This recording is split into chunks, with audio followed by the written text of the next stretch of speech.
But paydays are coming, the signs are everywhere.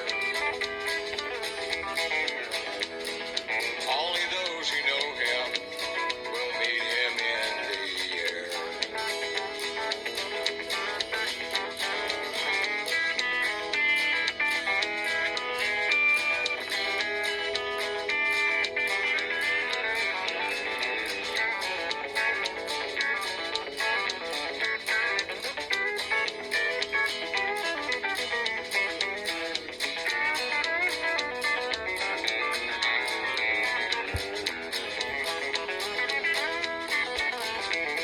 Now Jesus died at Calvary, he died for you and me. He shed his last blood that we might be free. He's knocking at your door, why don't you let him in? He'll save your soul from hell and wash away your sin.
Ladies and gentlemen of America, or of the world within selective and separated independent borders of territory, we meet again in the quest for peace.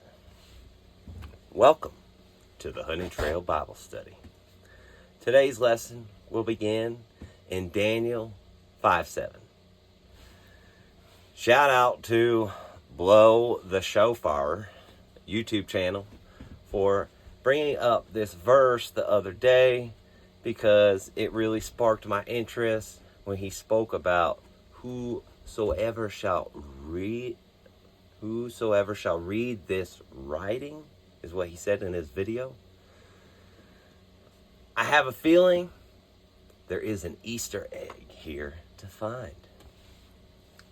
Now, we need to remember Matthew 1:17. So let's go to there first and read there.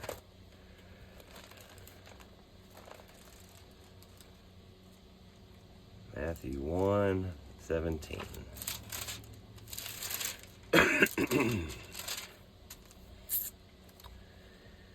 So all the generations from Abraham to David are 14 generations, and from David until the carrying away into Babylon are 14 generations, and from the carrying away into Babylon unto Christ are 14 generations.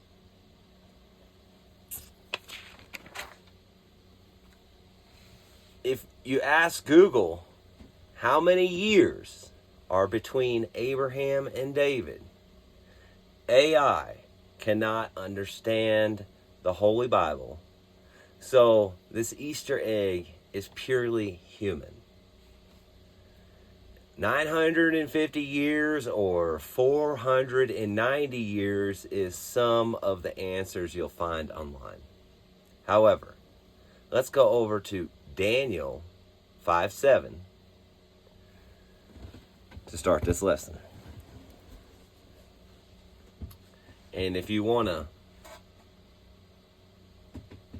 hunt a trail to do on your own time, here in Matthew 1:17, it says 2 Kings 24:14. So I dare you, the viewer, to do some searching on your own. But over here, we're going to get to Daniel 5:7 today.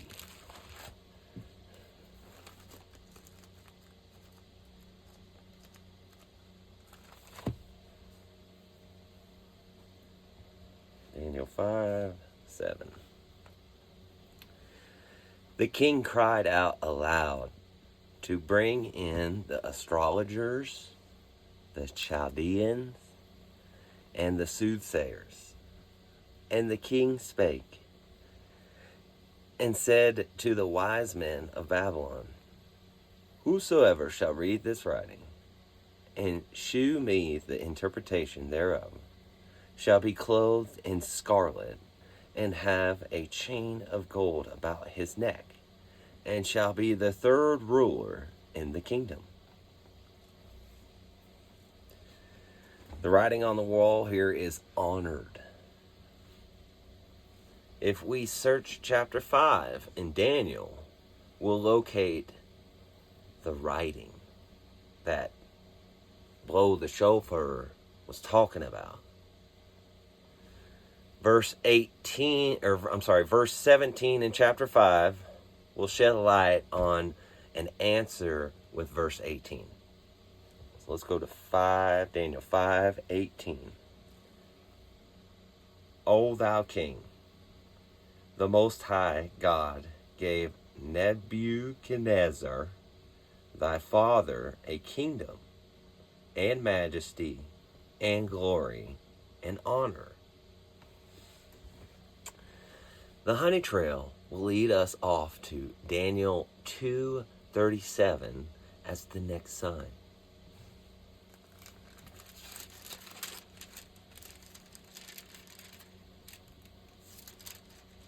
Daniel 2:37.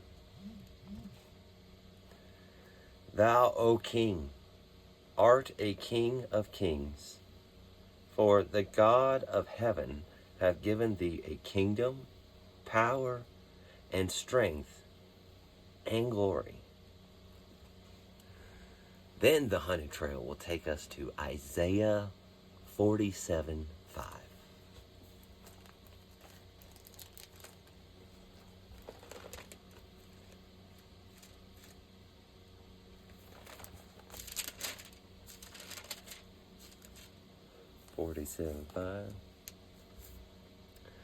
Sit thou silent, and get thee into darkness, O daughter of the Chaldeans, for thou shalt no more be called the Lady of Kingdoms. Ooh. From here, the next marker of the honey trail is Revelation 17:18.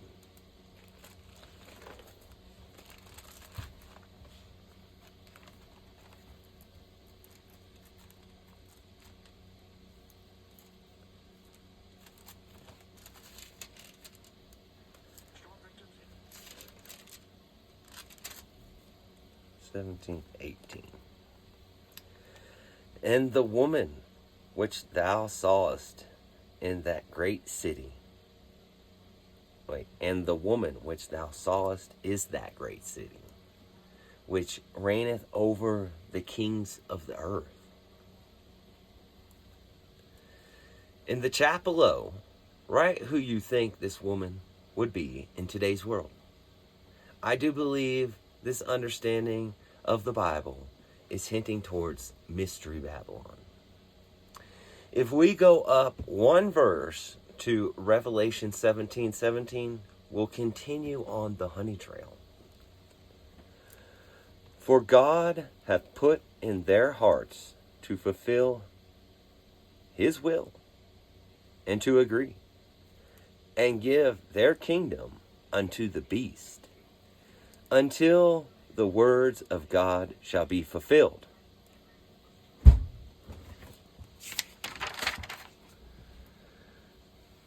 2 Thessalonians 2:11 and Revelation 10:7 is a fork in the pathway of the honey trail. How about we do Revelation 10:7 first?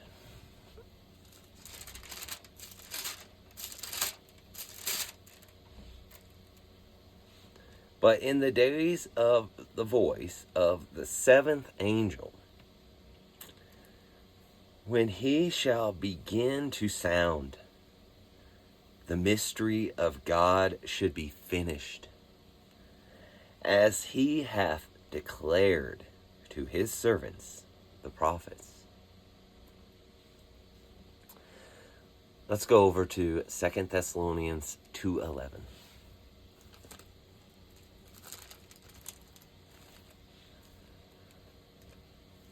Thessalonians 2:11.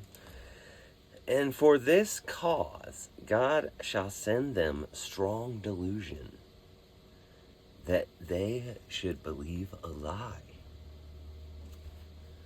The next sign of the honey trail will be Romans 1:28.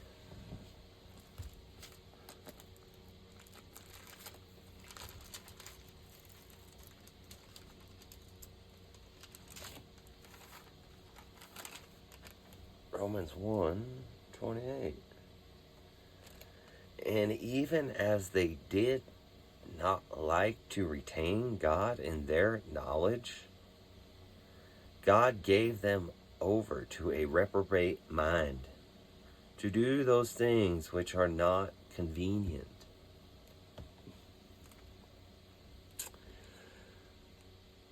Verse 29 for definition. Being filled with unrighteousness, fornication, wickedness, covetousness, maliceness, full of envy, murder, debate, deceit, malignity, whispers. The word strife is the writing on the wall. Let's continue to verse 30. Backbiters, haters of God, despiteful, proud, boasters, inventors of evil things, disobedient to parents. Again, we have writing on the wall, 2 words this time. Insolent and haughty. Now verse 31. Without understanding, covet breakers, without natural affection,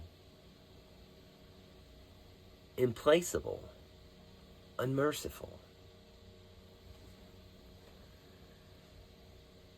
And then verse 32 to finish the chapter. Who knowing the judgment of God, that they which commit such things are worthy of death, not only do the same, but have pleasure in them that do them.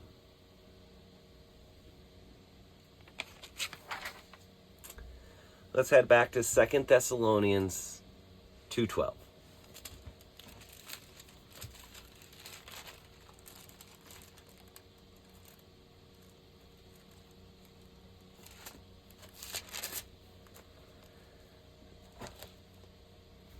That they might be damned who believed not the truth, but had pleasure in unrighteousness.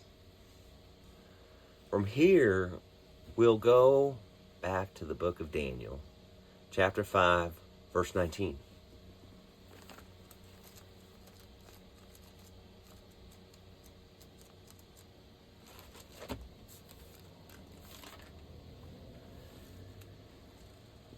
And for the majesty that he gave him, all people, nations, and languages trembled and feared before him.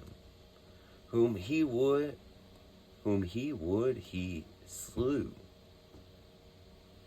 And whom he would, he kept alive.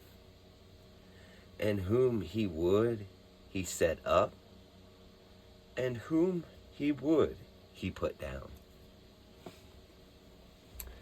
Jeremiah 27:7 is the next marker of the honey trail. So let's continue the honey trail with Jeremiah 27:7.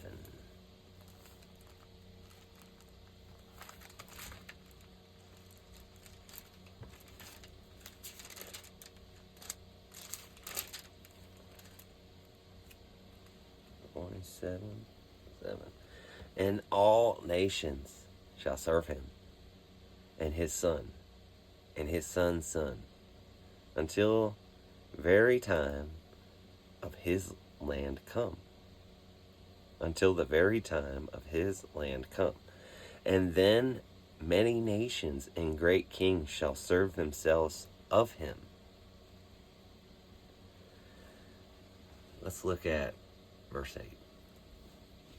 And it shall come to pass that the nations and kingdoms which will not serve the same Nebuchadnezzar, the king of Babylon, and that will not put their neck under the yoke of the king of Babylon, that nation will I punish, saith the Lord, with the sword, and with the famine, and with the pestilence, until I have consumed them by his hand.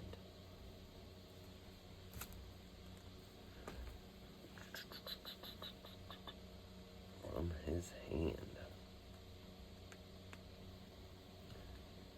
And then from here, we have Jeremiah 25:12.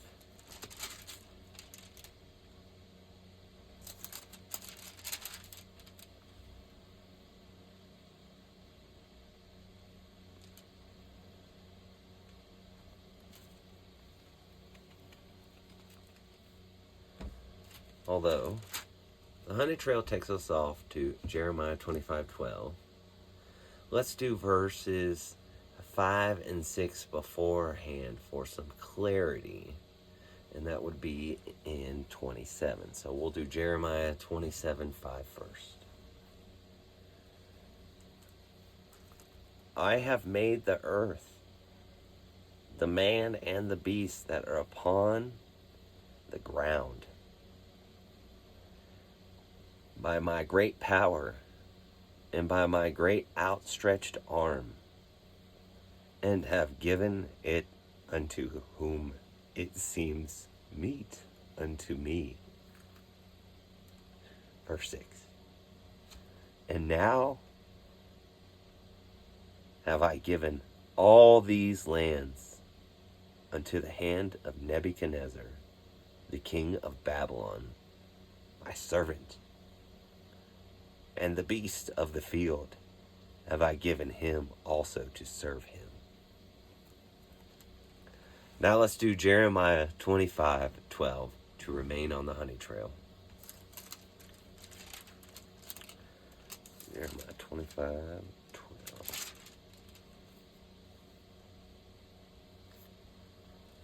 And it shall come to pass, when 70 years are accomplished, that I will punish the king of Babylon and that nation, saith the Lord, for their iniquity, and the land of the Chaldeans will I make it perpetual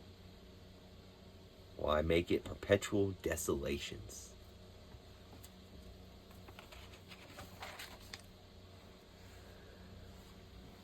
The honey trail will loop around to Daniel chapter 5, verses 28 and 31. Let's do Daniel 5:28 first. Daniel 5. 28.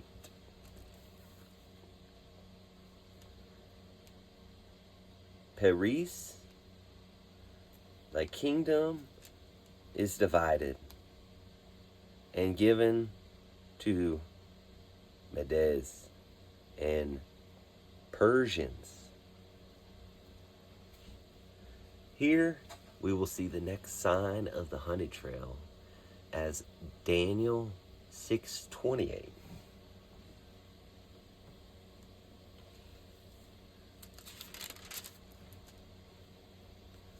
So this Daniel prospered in the region of Darius and in the region of Cyrus the Persian.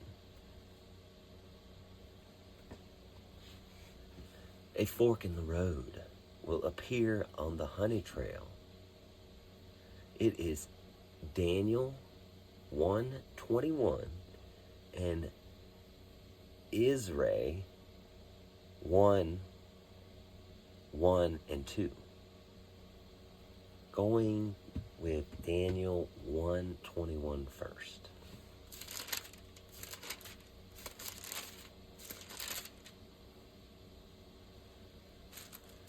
And Daniel continued even unto the first year of King Cyrus. And then over to Isaiah 1, verses 1 and 2.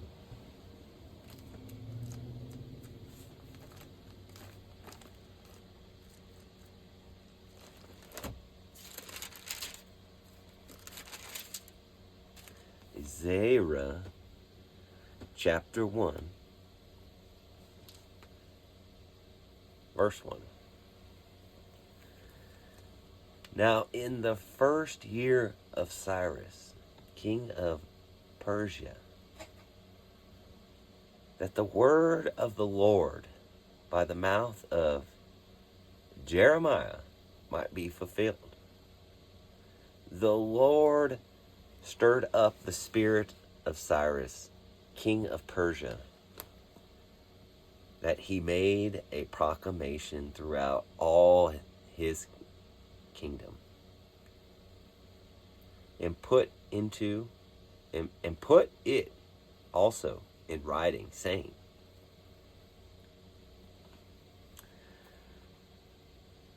before we take the next sign of the honey trail, which is Isaiah 5:13 and 14. Let's do verse 2 in chapter 1 first.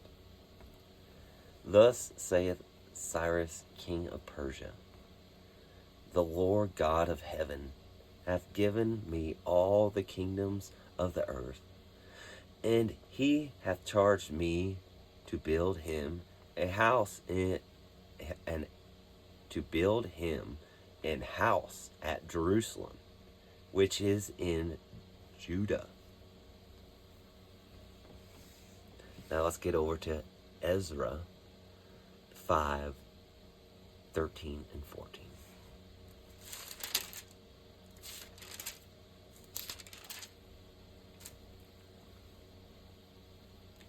But the first year of Cyrus, the king of Babylon, the same king, Cyrus, made a decree to build this house of God.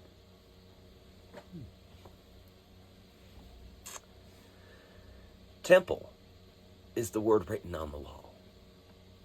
Then verse 14.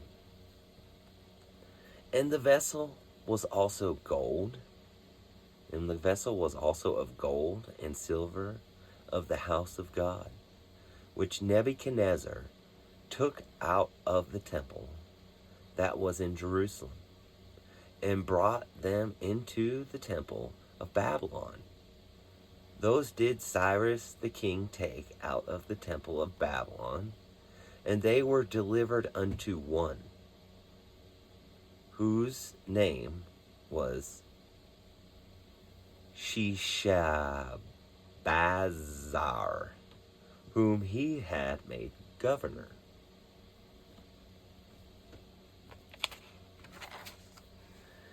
We'll stay on the honey trail with Isaiah, or Ezra 1, Ezra 1,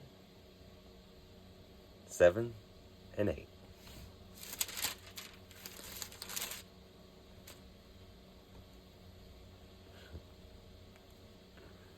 Also, Cyrus the king brought forth the vessels of the house of the Lord, which Nebuchadnezzar had brought forth out of Jerusalem, and had put them in the house of his gods. That's interesting. Once again, the word temple appears as writing on the wall. And another fork in the path comes forth with 2 Kings 24:13 and 2 Chronicles 36, verse 7. Yet let us finish verse 8. Even those did Cyrus, king of Persia, bring forth by the hand of Mithredath the treasurer, and numbered them unto Sheshabazzar, the prince of Judah. Assigned is the writing on the wall here. Let's do 2 Chronicles 36, verse 7, since it's the next book over to our left hand.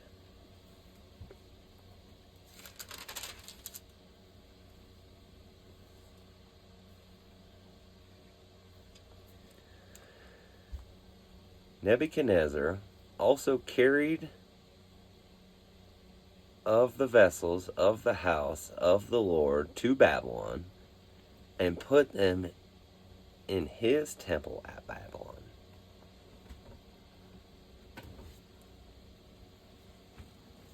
Here might be the beginning of one of the 14 generations we spoke about in the book of Matthew.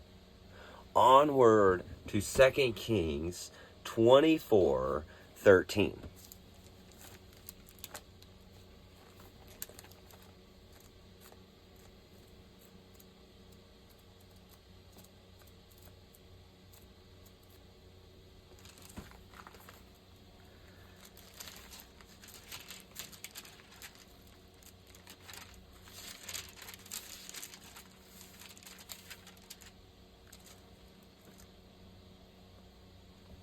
Second Kings 24:13.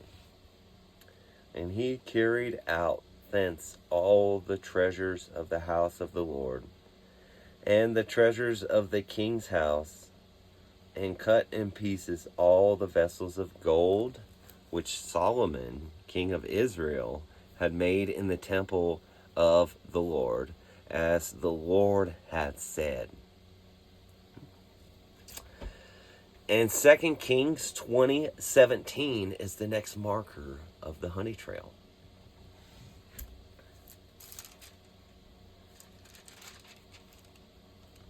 Second Kings 20:17.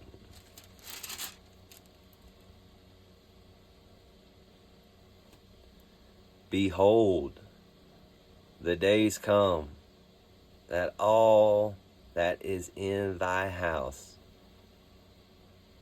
and that which thy father have laid up in store unto this day, shall be carried into Babylon. Nothing shall be left, saith the Lord.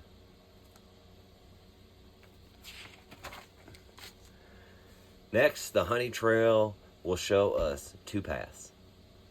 One way is 2 Kings 24:13, which we just came from, and 2 Kings 25:13.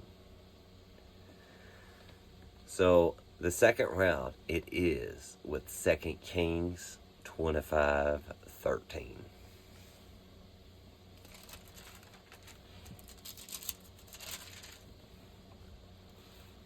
and the pillars of brass that were in the house of the Lord, and the bases, and the brazen sea that was in the house of the Lord, did the Chaldees break in pieces, and carried the brass of them to Babylon.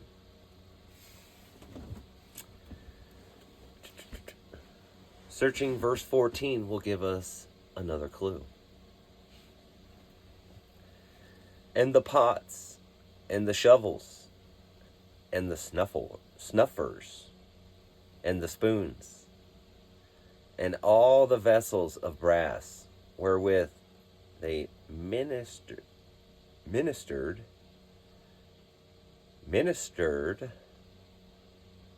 took they away.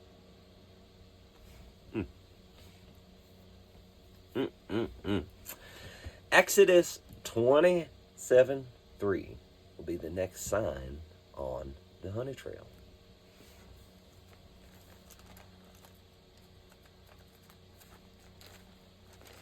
Exodus 27, verse 3.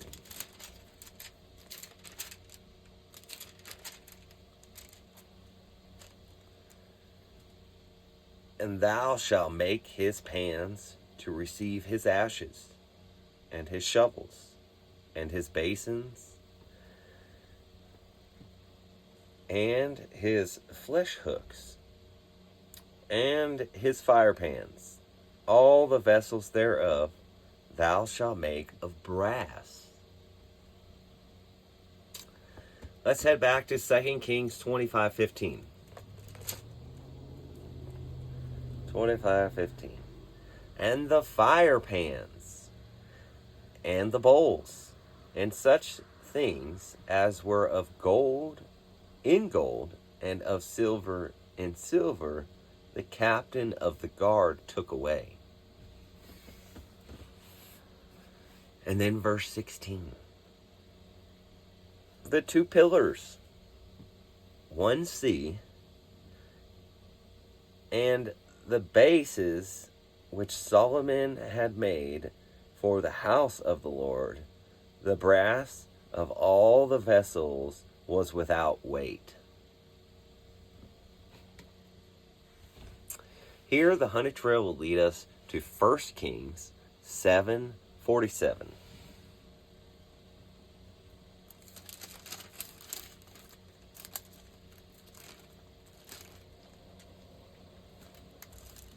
First Kings 7:47.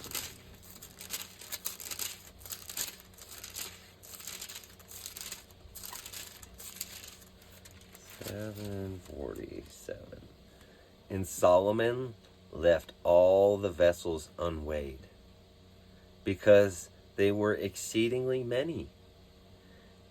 Neither was the weight of the brass found out. From this point, we should go to 2 Kings 24:14 in order to locate the beginning of one of the 14 generations. So 2 Kings 24:14. And he carried away all Jerusalem, and all the princes, and all the mighty men of valor, even 10,000 captives, and all the craftsmen and smiths. None remained, save the poorest sort of the people of the land. The writing on the wall here is the words, took into captivity, and another fork in the road with Jeremiah 24:1 and 2 Kings 25:12. We'll do 2 Kings 25:12 first, since it is on the next page over.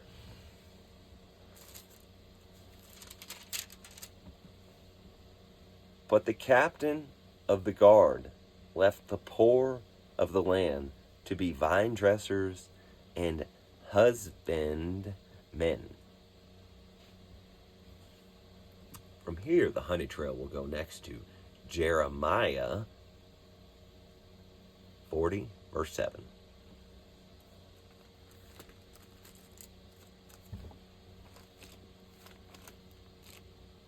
Jeremiah 47.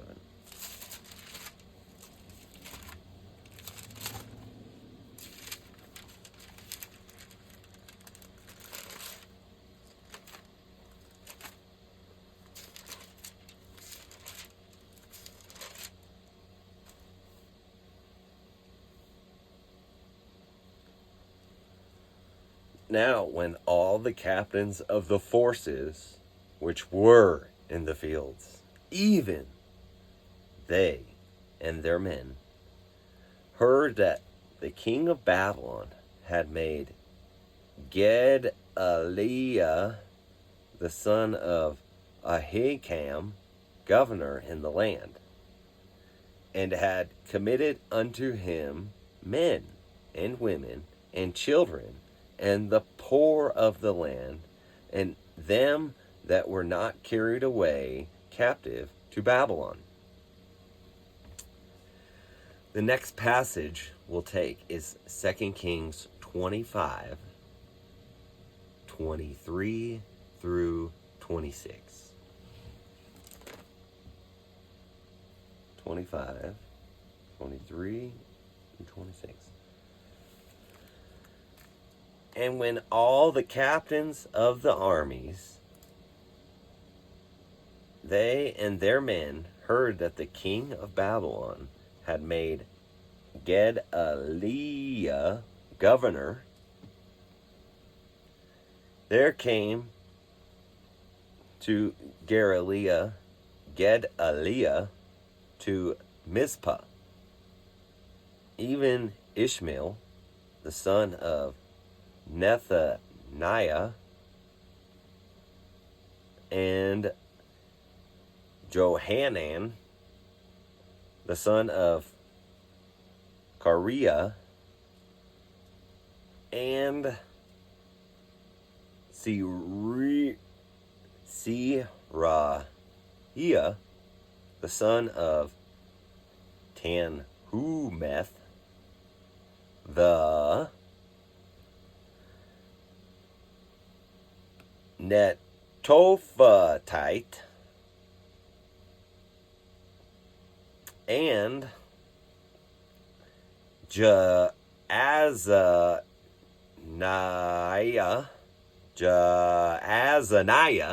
there we go, I got one right, and Jaazaniah, the son of a Maalkanthite,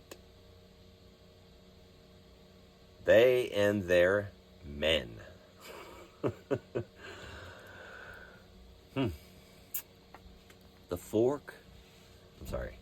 The honey trail will give us another fork in the road. Jeremiah 40, 7 through 9, and Joshua 18, 26. Let's do the book of Jeremiah, then come back to Joshua. We'll start with verse 8, since we just did verse 7. Jeremiah 40, 8. Then they came to Gedaliah to Mizpah, even Ishmael, the son of Nethaniah, and Johanan, and Jonathan, the sons of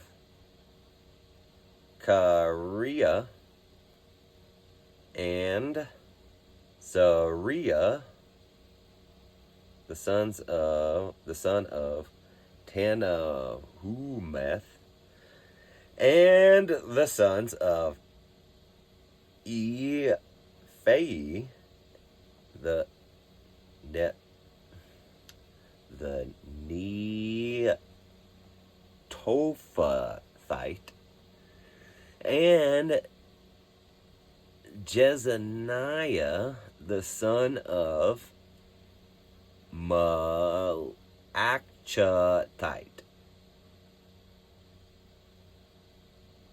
They and their men. Then verse 9.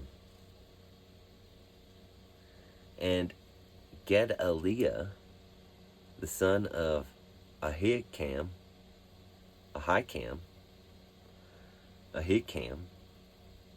the son of Shaphan, swear unto them and to their men, saying, Fear not to serve the Chaldeans. Dwell in the land, and serve the king of Babylon, and it shall be well with you. 1 Samuel 20:16 will be our next marker on the honey trail.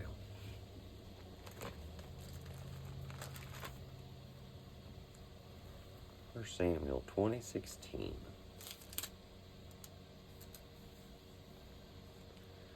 So Jonathan made a covenant with the house of David, saying, Let the Lord even require it at the hand of David's enemies. The real question is, what is it that is required? I do believe it is kindness, because Jonathan traded places with David as he disguised him in his own suit of armor, as Saul was unaware, and placed David over the army. And after one battle, the people made Saul aware of Jonathan's garments, and his sword were actually David. Also, here is where Saul began to hate David. His hatred for him began right here.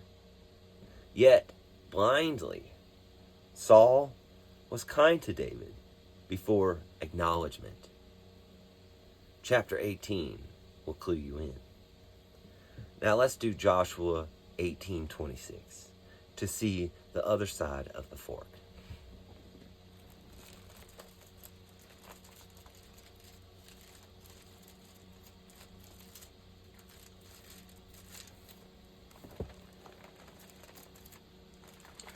We're looking at Joshua 18:26.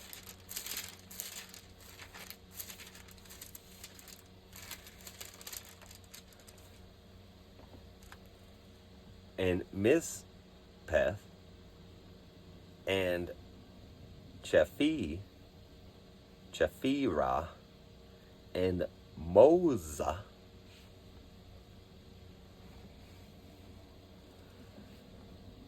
Verse 28 tells us,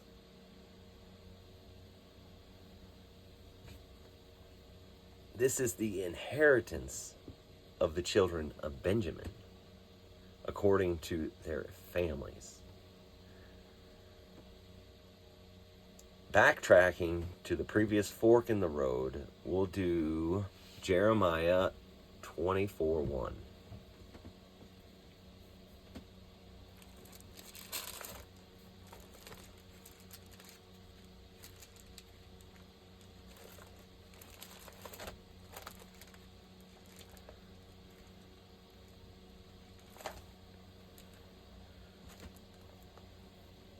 Jeremiah 24:1. The Lord shewed me, and behold, 2 baskets of figs were set before the temple of the Lord, after that Nebuchadnezzar, king of Babylon, had carried away captive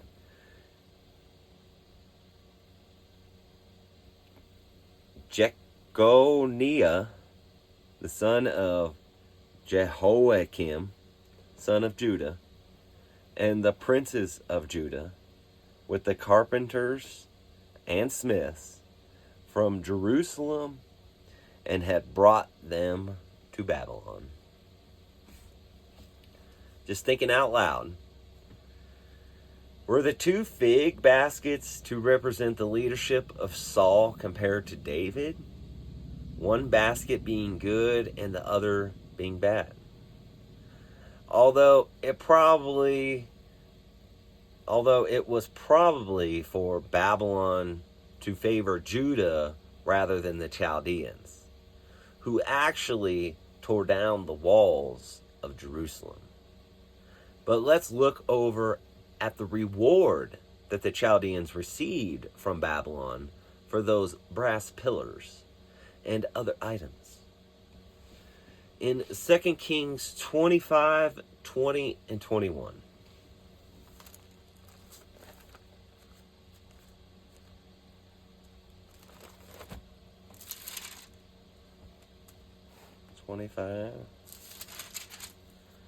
And 20. And Nebuzaradan, captain of the guard, took these and brought them to the king of Babylon, to Riblah. And the king of Babylon smote them and slew them at Riblah in the land of Hamath. So Judah was carried away out of their land.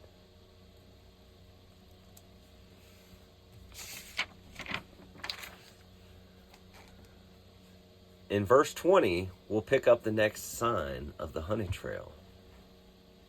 2 Kings 23:33.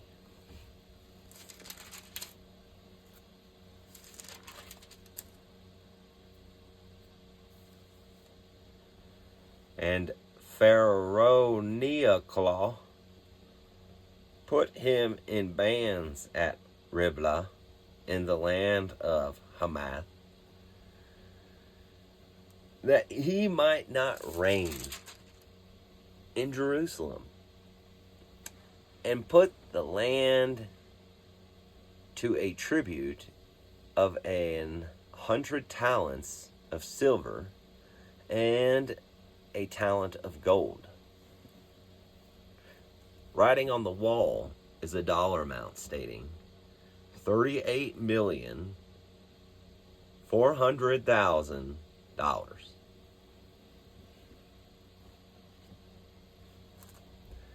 And yet again, we'll have to backlog to a fork in the road with 2 Kings 24:13. 2 Kings 24:13. And he carried out. Wait a second. I think we already read this one, but we'll do it again. And he carried out thence all the treasures of the house of the Lord, and the treasures of the king's house, and cut into pieces the vessels of gold, which Solomon the king of Israel had made in the temple of the Lord, as the Lord had said. Then we'll go over to 2 Kings 20:17 with the next marker on the honey trail. However, we was there earlier in this video. It is my opinion that Solomon built things out of brass because they should have been discarded from the spoils of war. Distinguishing a difference between brass and gold or silver, where gold and silver are desirable, so that usable things would remain behind for the people to use. The interesting thing is Solomon dressed the brass pillars with pomegranate. Pomegranate was a symbol of wealth back then. Now, either Solomon knew things of use were far more valuable than gold and silver, or it could have been a hidden wealth within some kind of companion planting or alchemy. I wonder what happens when growing pomegranate on brass. At the same time, the wine dressers were left behind by Babylon during the captivity, and probably should have kept tending to the practices of growing food so the Middle East didn't continue to be a desert.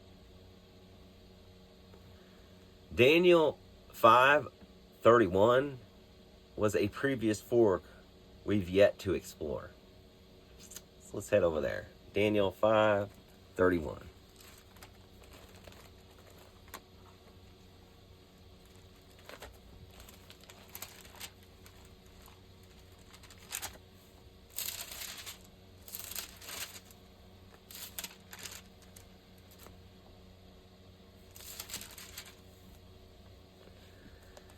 And Darius, the Median, took the kingdom, being about 3 score and 2 years old. At this point, the honey trail turns to Daniel 6:1 and 9:1. Let's do the next verse next. Daniel 6:1. It pleased Darius to set over the kingdom 120 princes, which should be over the whole kingdom. Now let us do Daniel 9:1. In the first year of Darius, the son of Ahasuerus, the seed of the Medes,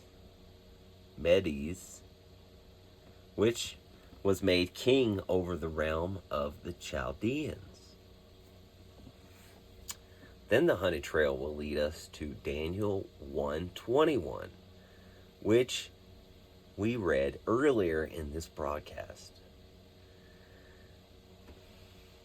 that we approached from Daniel 6:28. Gathering all these Bible verses helps us to figure out some kind of reason why people are looking at the October 9th date when it comes to signs in the sun and the waves and the seas roaring.